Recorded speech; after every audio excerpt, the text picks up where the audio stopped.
My biggest aha moment, my biggest light bulb moment that I've had in the markets, especially as a mentor, is that most people don't fail in the markets because of a skill issue. It's not that they lack skill.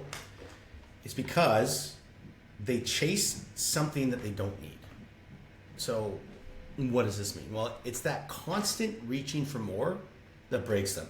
They're reaching for the bigger wins, the faster results, or a lifestyle that you haven't even built a foundation for.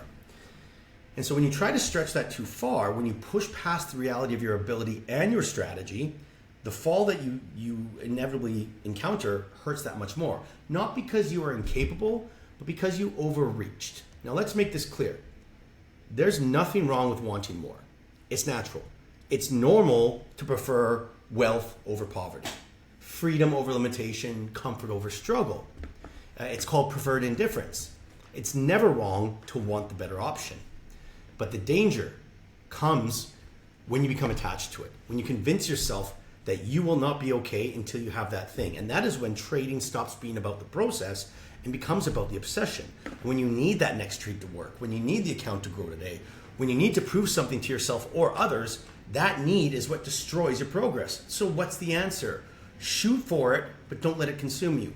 Aim for more, but know that what you already have is enough. And if you cannot sit with a small account and find that patience, you won't suddenly find patience with a larger one. If you can't execute with discipline when the numbers are small, you won't magically execute when they're big. And there's no rule in trading that says you must live beyond your means to be successful. There's no law that says your progress is measured by how extravagant your results look or how wild your life is.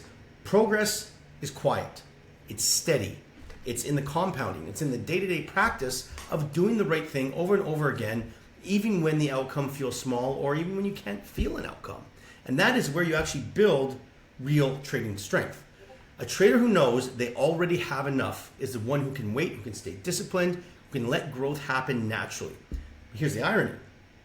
Those are the traders who often end up reaching the goals everyone else was chasing. Because when you detach from the need, you free yourself to perform.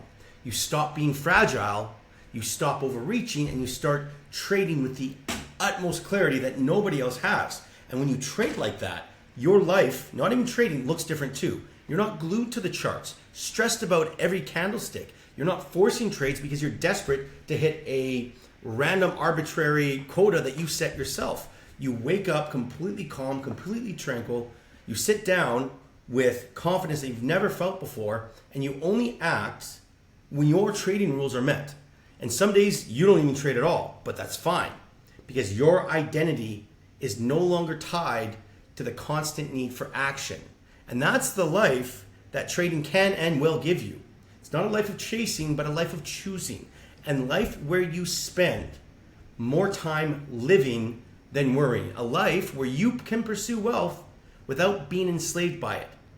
And that is the real goal of trading. Not just profits, but peace.